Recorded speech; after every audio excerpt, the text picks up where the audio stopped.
السلام علیکم. Welcome to my YouTube channel the noble truth. آج کی ایک نئی داستان، ایک ناشکر انسان کی داستان. بیان کیا جاتا ہے کہ ایک شخص کھجوروں کا بڑا شوقین تھا. دن بھر درختوں پر چڑھ کر کھجوروں کو توڑنے اور کھانے کی فکر میں رہتا تھا. ایک مرتبہ اسے کافی اونچا اور بڑا درخت دکھائی دیا. اس پر کافی بڑے بڑے کھجوروں کے گچھے بھی لگے ہوئے تھے.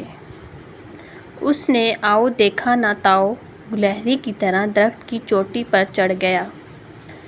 جی بھر کے کھجوریں کھائیں اور پھر گھر کے لیے جمع کرنے لگا. مقصد پورا ہوا تو درخت سے نیچے اترنے کی ٹھانی. لیکن یہ کیا، جیسے ہی نیچے نظر کی ہوش باختہ ہو گیا. پیشانی پر پسینے کی بوندیں نظر آنے لگیں. ہاتھ پیر تھر تھرانے لگے. اس نے تصور بھی نہیں کیا تھا کہ وہ اتنے اونچے درخت پر چڑھ چکا ہے. وہ اس سے پہلے کبھی اتنے اونچے درخت پر نہیں چڑھا تھا. اس نے رونا دھونا شروع کر دیا. چلایا کہ یا خدایا میری حفاظت کر، مجھے خیریت سے نیچے اتار دے. اگر میرا ہاتھ چھوٹ گیا اور میں نیچے گر پڑا تو آج میری زندگی کا آخری دن ثابت ہوگا. وہ روتا رہا اور اللہ سے دعائیں کرتا رہا. پھر اسے ایک انوکھا خیال آیا. اس نے ایک منت مانگی کہ یا اللہ، اگر میں آج نیچے خیریت سے اتر گیا تو پورے 500 روپے کی نیاز پیش کروں گا. یہ میرا وعدہ رہا. اس وعدے نے اس میں کچھ ہمت پیدا کی. وہ دھیرے دھیرے نیچے اترنے کی کوشش کرنے لگا. آدھی دوری پار کی تو ہوش کچھ قابو میں آئے. دل کی دھڑکن میں افاقہ ہوا.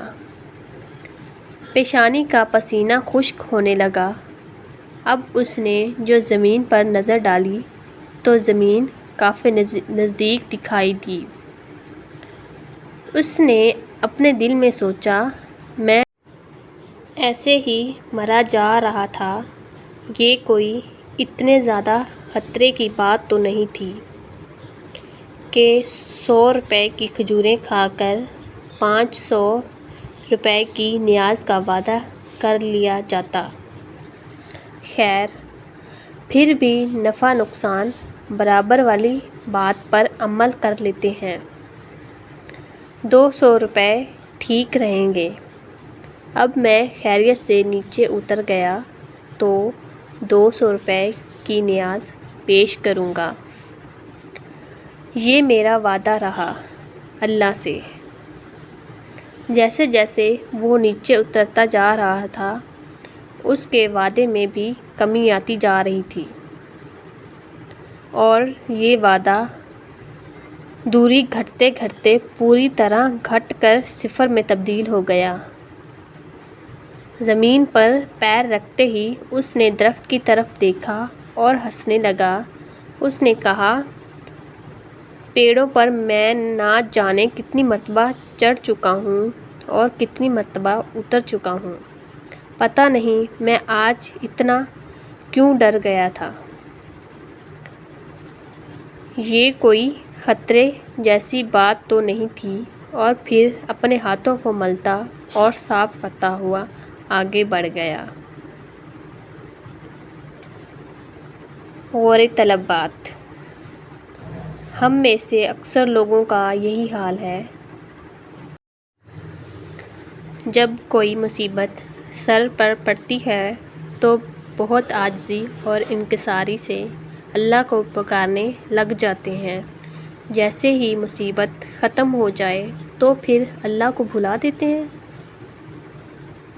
جس اللہ کو ہم مصیبت میں یاد کرتے ہیں، اگر خوشی میں بھی اسے یاد کر لیا کریں تو کیا ہی اچھا ہوتا. حضرت علی رضی اللہ تعالیٰ عنہ فرماتے ہیں کہ ضرورت کے لیے اللہ کو پکارنے والا دونوں صورتوں میں اللہ کو بھول جاتا ہے، ضرورت پوری ہونے پر بھی اور ضرورت پوری نہ ہونے پر بھی۔ اسی لیے اللہ پاک قرآن کریم میں ارشاد فرماتے ہیں، بے شک انسان اپنے رب کا ناشکرا ہے۔ ہمیں اللہ تعالیٰ کا ہر حال میں شکر ادا کرنا چاہیے اور انسان کو ہر حال میں خوش ہونا چاہیے۔ آپ کو میری ویڈیو کیسی لگی کمنٹ سیکشن میں بتائیں۔ میرے چینل کو سبسکرائب کریں، شیئر کریں اور بیل آئیکن کو پریس کریں۔ جزاک اللہ۔